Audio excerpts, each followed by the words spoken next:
Thank you. Shri MS Venugopal, എന്തായാലും യുദ്ധം ആരംഭിച്ചപ്പോഴുള്ള ഒരു സാഹചര്യമല്ല, ഒരുപക്ഷെ ഈ അടുത്ത കാലത്ത് ലോകക്രമത്തിൽ നടന്നിട്ടുള്ള യുദ്ധങ്ങൾ, അതിപ്പോൾ റഷ്യയും യുക്രൈനും തമ്മിലുള്ള യുദ്ധമാകട്ടെ, അവിടെ ഇന്ത്യയെപ്പോലെ ഒരു രാജ്യത്തെ അവിടുത്തെ ഉരുക്ക് പോലുള്ള ലോഹങ്ങൾക്ക്, ഇരുമ്പിന് ഒക്കെ ഒരു പക്ഷേ വില കൂടിയിട്ടുണ്ട് എന്നതിനപ്പുറത്ത് ഇതിപ്പോൾ ഇന്ത്യയെ അടക്കം ബാധിക്കാൻ പോകുന്ന, യഥാർത്ഥത്തിൽ ബാധിച്ചു കഴിഞ്ഞു എന്ന് നമുക്കൊക്കെ അറിയാം. ഈ കേരളത്തിൽ പോലും ഹോട്ടൽ വ്യവസായത്തെ എങ്ങനെ ബാധിച്ചിരിക്കുന്നു എന്ന് നമുക്കറിയാം. വരും ദിവസങ്ങളിൽ ഒരു പക്ഷേ അതിരൂക്ഷമായ ഒരു പ്രതിസന്ധിയൊക്കെ രാജ്യം നേരിട്ടേക്കാം. അതുകൊണ്ടാണല്ലോ കോവിഡ് പോലെ നമ്മൾ നേരിടണം എന്ന് പ്രധാനമന്ത്രിക്ക് പറയേണ്ടതായി വരുന്നത്.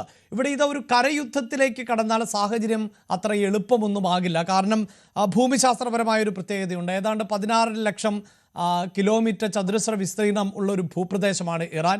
അതിൻ്റെ ഏതാണ്ട് 50% പർവ്വതങ്ങളും മരുഭൂമികളും വരുന്നതാണ്. ഗറില്ല യുദ്ധമുറകളായിരിക്കും ഞങ്ങൾ സ്വീകരിക്കാൻ പോകുന്നത് എന്ന സൂചന തരുന്നുമുണ്ട്. അപ്പോൾ അമേരിക്കൻ സൈന്യത്തിനോ അല്ലെങ്കിൽ അമേരിക്കയുടെ സഖ്യ സൈന്യത്തിനോ ഒന്നും അങ്ങനെയൊന്നും ഇറാനിൽ ആധിപത്യം പുലർത്താൻ പറ്റില്ല. അപ്പോൾ അതിനു മുമ്പ് ഇതിന് ഒരു പരിഹാരമുണ്ടാക്കുക, അങ്ങനെയുള്ള ഒരു പരിഹാര സാധ്യതയ്ക്ക് ഇന്ത്യയുടേതായ ഒരു കോൺട്രിബ്യൂഷൻ, ഈ ബൈജു തിട്ടാല സൂചിപ്പിക്കുന്ന പോലെ അതൊക്കെ ഒരു സാധിക്കുന്ന ഒന്നാണോ? ഇന്ത്യ അത്തരം ഇനിഷ്യേറ്റീവുകൾ ഇനി എടുക്കുമെന്ന് കരുതേണ്ടതുണ്ടോ?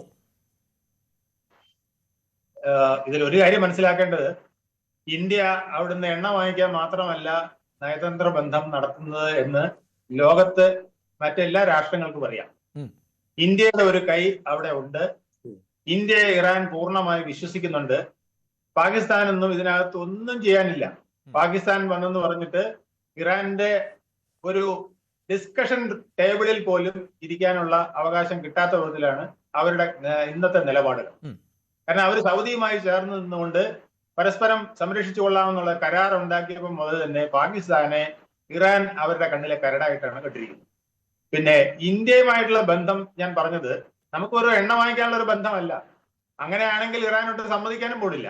ഇച്ചിരി എണ്ണ ഇതിന് എടുത്തോണ്ട് പോക്കോ, നിങ്ങളുടെ രാജ്യത്ത് ജനങ്ങൾ നന്നായി പോകട്ടെ എന്ന് വിചാരിച്ചാണ് ഇപ്പൊ എണ്ണ കൊടുക്കുന്നതെന്നാണോ നിങ്ങളൊക്കെ വിചാരിക്കുന്നത്? ഒരു കാരണവശാലും അല്ല. എന്ന് മാത്രമല്ല, ഇറാന്റെ താല്പര്യങ്ങൾ യഥാർത്ഥ സമയത്ത് സംരക്ഷിക്കാൻ ഇന്ത്യക്ക് മാത്രമേ കഴിയൂ എന്ന് ഇറാന്റെ നേതൃത്വത്തിന് പൂർണ്ണമായ ബോധ്യമുണ്ട്.